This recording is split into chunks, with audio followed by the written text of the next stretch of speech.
Hello friends, എല്ലാവർക്കും മല്ലൂസ് കുക്കി ഹട്ടിന്റെ പുതിയൊരു വീഡിയോയിലേക്ക് സ്വാഗതം.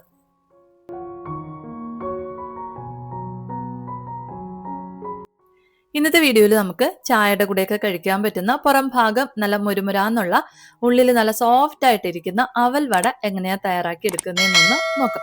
ഒട്ടും തന്നെ എണ്ണ കുടിക്കാത്ത രീതിക്ക് ഈ ഒരു വട എങ്ങനെയാ തയ്യാറാക്കി എടുക്കുന്നതെന്നൊന്ന് നോക്കാം. അപ്പൊ നമ്മുടെ വീഡിയോയിലോട്ട് പോകുന്നതിന് മുമ്പായിട്ട് വീഡിയോ കാണുന്ന സമയത്ത് നിങ്ങൾക്ക് ഇഷ്ടപ്പെടുവാണെന്നുണ്ടെങ്കിൽ ഒന്ന് ലൈക്ക് ചെയ്തേക്കണേ. അതുപോലെ തന്നെ ചാനൽ ഒന്ന് സബ്സ്ക്രൈബ് ചെയ്ത് സപ്പോർട്ട് ചെയ്യാനും മറക്കല്ലേ. അപ്പൊ നല്ല ടേസ്റ്റി ആയിട്ടുള്ള പുറം നല്ല മുരുമുരാന്നിരിക്കുന്ന ഈ അവൽ വട എങ്ങനെയാ തയ്യാറാക്കി എടുക്കുന്നതെന്നൊന്ന് നോക്കാം. അപ്പൊ അതിനായിട്ട് ഞാൻ 2 കപ്പ് അവലാണ് എടുത്തിട്ടുള്ളത്. വെള്ള അവലാണ് എടുത്തിട്ടുള്ളത്. അത്യാവശ്യം കട്ടിയുള്ള അവലാണ് ഞാൻ എടുത്തിട്ടുള്ളത്. നമുക്ക് വെള്ള അവലോ അല്ലെങ്കിൽ ചുവപ്പ് അവലോ ഏത് വേണമെങ്കിലും ഉപയോഗിക്കാവുന്നതാണ്. ഈ 2 കപ്പ് അവല് ഒരു ബൗളിലേക്ക് ഒന്ന് ഇട്ട് കൊടുത്തതിന് ശേഷം അവലൊന്ന് മുങ്ങി നിൽക്കാൻ പാകത്തിന് വെള്ളം കൂടെ ഒന്ന് ഒഴിച്ചു കൊടുക്കാം. അതിനുശേഷം നമുക്കൊരു 10 മുതൽ 15 മിനിറ്റ് വരേക്കും അവലൊന്ന് കുതിർത്തെടുക്കാം. അവല് നല്ലതുപോലെ ഒന്ന് സോഫ്റ്റ് ആയിട്ട് കിട്ടണം. നമ്മളൊന്ന് കയ്യിലൊന്ന് ഞെക്കിക്കഴിഞ്ഞാൽ നമുക്ക് നന്നായിട്ടൊന്ന് അതൊന്ന് ഉടഞ്ഞു കിട്ടണം. ആ ഒരു പരുവത്തിൽ ഒന്ന് കുതിർത്തി എടുക്കാം. വെള്ളം ഒഴിച്ചതിന് ശേഷം നമുക്ക് ഇതുപോലെ ചെറുതായിട്ടൊന്ന് മിക്സ് ചെയ്ത് കൊടുക്കാം. അതിനുശേഷം 15 മിനിറ്റ് ഒന്ന് മാറ്റി വെക്കാം. ഇപ്പൊ ഞാൻ 15 മിനിറ്റോളം ഒന്ന് കുതിർത്ത് എടുത്തിട്ടുണ്ട്. ഇപ്പൊ നമ്മൾ ചേർത്ത് കൊടുത്തിട്ടുള്ള അവലിലുള്ള വെള്ളമൊക്കെ നന്നായിട്ട് അവലൊന്ന് അബ്സോർബ് ചെയ്ത് എടുത്തിട്ടുണ്ട്. അതുപോലെ തന്നെ അവല് നല്ല സോഫ്റ്റ് ആയിട്ട് കിട്ടിയിട്ടുണ്ട്. നമ്മൾ എടുത്ത് നോക്കിക്കഴിഞ്ഞാൽ നമുക്ക് നന്നായിട്ട് ഇതൊന്ന് കുഴച്ചെടുക്കാനായിട്ട് പറ്റണം. ഈ ഒരു പരുവത്തിനൊന്ന് സോഫ്റ്റ് ആക്കി വേണം ഒന്ന് എടുക്കാനായിട്ട്.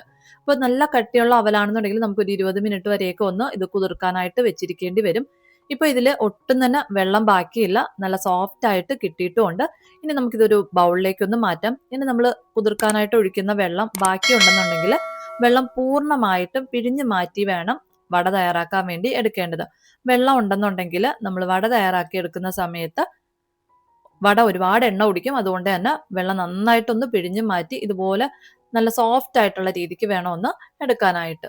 ഇപ്പൊ ഞാൻ അവല് നല്ലതുപോലെ ഒന്ന് ഉടച്ചൊന്ന് എടുത്തിട്ടുണ്ട്. നമുക്ക് കുഴച്ചെടുക്കാൻ പാകത്തിനൊന്ന് ആക്കി എടുത്തിട്ടുണ്ട്. ഇനി നമുക്കിതിലേക്ക് ചേർത്ത് കൊടുക്കേണ്ടത് അരിപ്പൊടിയാണ്. അപ്പൊ ഞാൻ 1/4 കപ്പ് അളവിൽ അരിപ്പൊടിയാണ് ഇതിലേക്ക് ചേർത്ത് കൊടുത്തിട്ടുള്ളത്. അരിപ്പൊടി ചേർത്ത് കൊടുക്കുമ്പോഴത്തേക്കും നമ്മുടെ വടയുടെ പുറം ഭാഗം നമുക്ക് നല്ല ക്രിസ്പി ആയിട്ട് കിട്ടും. അതിലേക്ക് വേണ്ടിയിട്ടാണ് അരിപ്പൊടി ചേർത്ത് കൊടുത്തിട്ടുള്ളത്. ഇതിന്റെ കൂടെ തന്നെ നമുക്ക് 1/4 കപ്പ് അളവിൽ കടലമാവ് കൂടെ ഒന്ന് ചേർത്ത് കൊടുക്കണം. കടലമാവ് ചേർത്ത് കൊടുക്കുമ്പോഴാണ് നമ്മുടെ വട എണ്ണയിലിടുമ്പോൾ പിരിഞ്ഞു പോകാത്ത രീതിക്ക് നന്നായിട്ട് ബൈൻഡായിട്ട് കിട്ടുന്നത്. ഇനി നമുക്കിതിലേക്ക് ആവശ്യത്തിനുള്ള ഉപ്പ് കൂടെ ഒന്ന് ചേർത്ത് കൊടുക്കാം. ഇനി നമുക്കിതിലേക്ക് ചേർത്ത് കൊടുക്കേണ്ടത് കുറച്ച് സവോളയും പച്ചമുളകും ഒക്കെയാണ്. അപ്പൊ ഞാൻ 2 ചെറിയ സവോള നല്ല ചെറുതായിട്ടൊന്ന് അരിഞ്ഞെടുത്തിട്ടുണ്ട്, അത് ചേർത്ത് കൊടുക്കാം. ഇതിന്റെ കൂടെ തന്നെ 2 പച്ചമുളകും ചെറിയൊരു കഷ്ണം ഇഞ്ചി ചെറുതായിട്ട് അരിഞ്ഞെടുത്തിട്ടുണ്ട്. പിന്നെ കുറച്ച് മല്ലിയിലയും കറിവേപ്പിലയും കൂടി ഒന്ന് അരിഞ്ഞെടുത്തിട്ടുണ്ട്. ഇത്രയും നമുക്ക് ഈ ഒരു അവലിലേക്ക് ഒന്ന് ചേർത്ത് കൊടുക്കാം. അതുപോലെ തന്നെ നമ്മൾ സവാള അരിഞ്ഞെടുക്കുമ്പോഴത്തേക്കും നല്ല ചെറുതായിട്ട് വേണം അരിഞ്ഞെടുക്കാനായിട്ട്. എങ്കിൽ മാത്രമേ നമുക്ക് ഈ ഒരു മാവ് കുഴച്ചെടുക്കുന്ന സമയത്ത് നന്നായിട്ടൊന്ന് ബൈൻഡായി വരുവുള്ളൂ. ഇല്ലാന്നുണ്ടെങ്കിൽ വലിയ കഷ്ണങ്ങളായിട്ട് കിടന്നു കഴിഞ്ഞാൽ നമ്മൾ എണ്ണയിലേക്ക് ഇട്ട് കൊടുക്കുന്ന സമയത്ത് പൊളിഞ്ഞു പോകാനുള്ള സാധ്യതയുണ്ട്. അതുകൊണ്ട് നല്ല ചെറുതായിട്ട് തന്നെ ഒന്ന് അരിഞ്ഞെടുക്കാനായിട്ട് ശ്രദ്ധിക്കും. ഇനി നമുക്കിതിലേക്ക് ചേർത്ത് കൊടുക്കേണ്ടത് മുളക് പൊടിയാണ്. ഞാൻ 1 ടീസ്പൂൺ അളവിൽ മുളക് പൊടി എടുത്തിട്ടുണ്ട്. അത് നമുക്കിതിലേക്ക് ചേർത്ത് കൊടുക്കാം. ഇതിന്റെ കൂടെ തന്നെ 1 ടീസ്പൂൺ അളവിൽ ജീരകം കൂടെ ഒന്ന് ചേർത്തതിന് ശേഷം ഒട്ടും തന്നെ വെള്ളം ചേർത്ത് കൊടുക്കാതെ നന്നായിട്ടൊന്ന് കുഴച്ചെടുക്കാം. നമുക്ക് കയ്യിലൊന്ന് ഉരുളയാക്കി എടുക്കാനായിട്ട് പറ്റണം. ആ ഒരു രീതിക്ക് നന്നായിട്ടൊന്ന് കുഴച്ചെടുക്കാം. നമ്മൾ അവലൊക്കെ കുതിർത്തെടുത്തിട്ടുള്ളതുകൊണ്ട് തന്നെ നമുക്ക് വെള്ളമൊന്നും ചേർത്ത് കൊടുക്കാതെ നന്നായിട്ടൊന്ന് കുഴച്ചെടുക്കാനായിട്ട് പറ്റും. ഇപ്പൊ ഞാനിത് ഈ ഒരു പരുവത്തിലൊന്ന് കുഴച്ചെടുത്തിട്ടുണ്ട്. നമുക്ക് ഇത് കുറേശ്ശായിട്ടൊന്ന് എടുത്ത് ഇതുപോലെ ഒന്ന് ഉരുളയാക്കി വടയുടെ ഷേപ്പിലൊന്ന് ആക്കി എടുക്കാനായിട്ട് പറ്റണം. ഈ ഒരു രീതിക്ക് വേണം ഒന്ന് കുഴച്ച് എടുക്കാനായിട്ട്.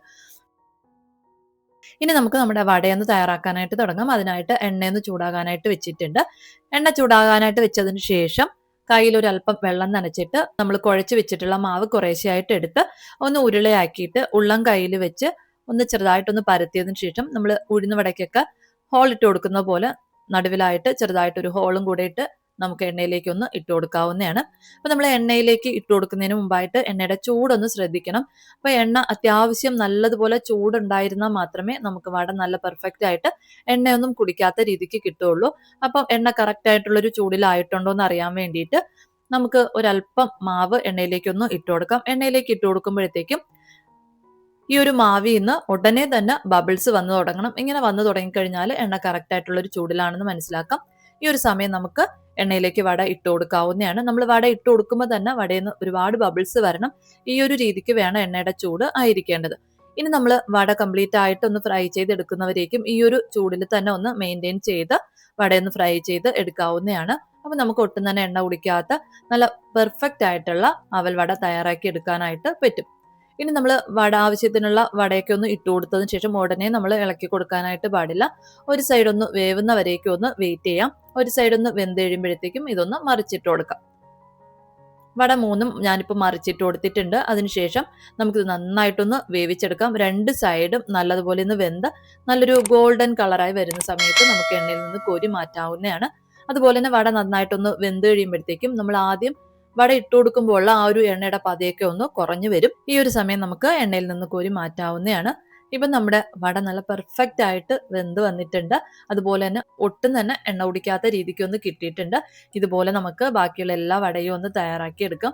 അപ്പം എന്തായാലും അവലുണ്ടെന്നുണ്ടെങ്കിൽ ഇന്ന് തന്നെ ഒന്ന് തയ്യാറാക്കി നോക്കുക. നിങ്ങൾക്ക് വീഡിയോ ഇഷ്ടപ്പെടുകയാണെന്നുണ്ടെങ്കിൽ ലൈക്ക് ചെയ്യാനും അതുപോലെ തന്നെ ചാനലൊന്ന് സബ്സ്ക്രൈബ് ചെയ്ത് സപ്പോർട്ട് ചെയ്യാനും മറക്കല്ലേ. അപ്പോൾ പുതിയൊരു വീഡിയോയിലൂടെ നമുക്ക് വീണ്ടും കാണാം. അതുവരെ താങ്ക് യു, ബൈ.